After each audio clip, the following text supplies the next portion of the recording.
Hey, it's Mazzy. Are you ready for a whack-a-mole? It's been a while since we had that 200th whack-a-mole with guests. I love that. And we had 201 prior to that with Michael Pilmer from the Devo guy, archivist and promo guy and fluffer, all the things. Uh, Random pulls. I pull 5 records from my collection. Now, I need to get this out of my system because there's a wanker troll that keeps coming at me on the Hoffman forums. Go in the Odyssey and Oracle thread there. I want to say more about it, but I probably shouldn't. And by the time this video posts, it'll probably be gone. At least those comments, because he was coming at me because of my association, my company man with some record companies, according to him. I'm a company man. I've been a company man for 50 years in the record business. Only 10 actually in the record business, 10 years out of those 50 years. But it's 20%, so it adds up. Random pulls, number 202, Whack-A-Mole, and I'm just going to share them with you. Just need to kind of get it out, because I've been showing a lot of, we're in the fall of new releases and box sets and holiday releases coming out. And I enjoy making those videos, and I enjoy just jumping up, talking about new records I've gotten in and some that are coming out. And I am not sponsored by any record company at all. That's my disclaimer. Okay, 5 random pulls. I have to look down just because I have records on the floor here. But okay, 1,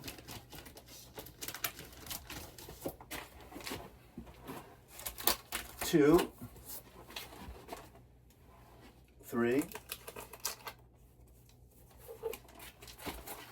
4,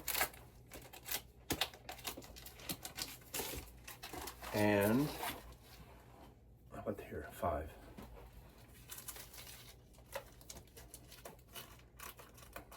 These are getting a little too tight. I need to kind of do the big shift again.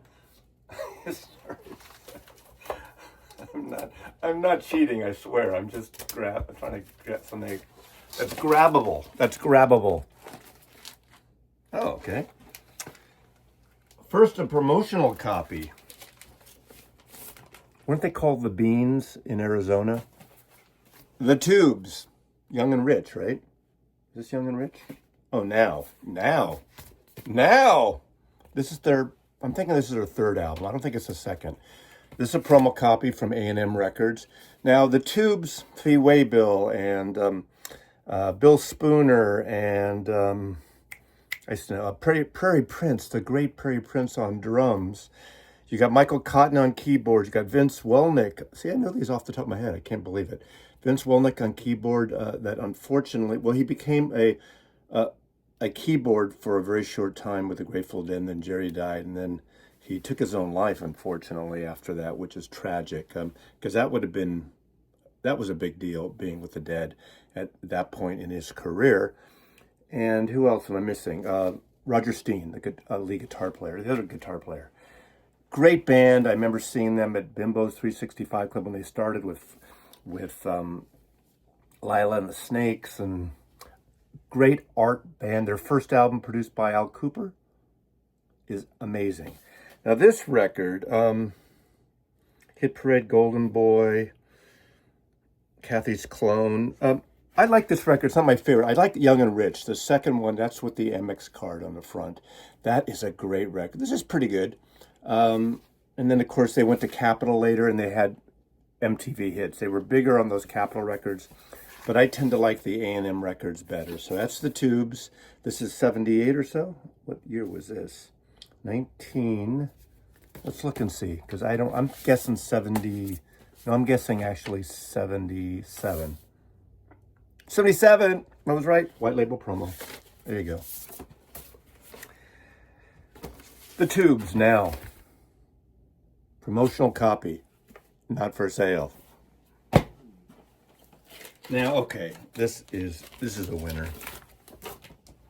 This is one of my top two favorite Who albums. This is the Who Sellout, literally doing commercials. Talk about shilling. They actually tried to get brands to pay for like almost like commercials in the midst of these songs, those little vignettes. The original concept was selling ads in essence. So come on, and we know how many times Pete Townsend has sold his songs. Every issue of CSI Miami, CSI Vegas, CSI Milwaukee, CSI Dresden. Every friggin' CSI has a Who song, Won't Get Fooled Again. Isn't that CSI? All the variations of that. But of course, this is such a great record. Now, this is a very early or original Track Records. This is the one you want. Track Records. This and Tommy are my favorite Who albums. I know people love, when they became Stadium Act and Who's Next, which I love Who's Next, but there's something about the pop psych aspect of this. And I Can See for Miles is probably the greatest single they ever recorded. I love that. And I saw them when Tommy came out, my first time at the Fillmore West. And then I saw them at that infamous show at the Cow Palace where Keith Moon keeled over. And then I saw one of the kind of the makeup shows, I guess would have been 75 or 6, when they played Winterland, a smaller venue, 5,000 seats. They played a couple shows there for Bill Graham. Kind of as a, not apology tour, but a show because of 2 years earlier when Keith Moon imploded, fell off the bandwagon. Another promo. I showed this last year because it celebrated a big anniversary. This is one of the very first promo. That sounds like I'm using a foreign accent. Promo records I ever got working in a record store in 1973. So 2 years was the 50th anniversary 2 years ago. And I love this record. And this is, of course, Bear's Choice Volume 1. There was never a Volume 2. This was, in a way, an homage dedicated to Pigpen, who had died. Promo copy. This is given to me when I worked at the Warehouse Records. This is also a white label promo copy in pristine shape. And I just like the blues side and the acoustic stuff on here. Obviously the blues stuff, elongated blues stuff with Pigpen. But a fantastic album. Keep thinking of Blotter Acid here. Bear's Choice, Owsley. But there's nothing like a Grateful Dead record, right? So that's an important one. Now, this is the one that you're not supposed to show if you're showing something on YouTube, but I show it. And because this came out, this was in the stacks. I shouldn't say that word, but I remember Tower Records had 2 stacks of this record, had 2 different covers on it. Was it 1969? 70? Whatever year it came out? 68, 69, 70? My buddy Larry and I went to Tower Records, Columbus and Bay, and then we went in and saw Dusty Street, the DJ, on KMPX or KSN Live when it was right by Ghirardelli Square there. And that's this record. Okay, I'll just show it like that. I don't want to offend anyone, but Blind Faith is a great album, a super group that burned brightly for a short time, made one fantastic record with Stevie Winwood and of course Rick Gretsch and Eric Clapton and Ginger Baker on drums. But the songs are great, and the soul singing of Stevie Winwood is incredible on here. Now, I picked up the other copy original. I think I was young, and I'd already snuck in Electric Ladyland, the original Track Records version with all those naked women on the cover. And for some reason, I didn't want to bring this in the house at the time. I don't know, I was shy or something. But, as we look back on it, I'm not going to make a judgment. The parents and the kid, it was a free choice thing.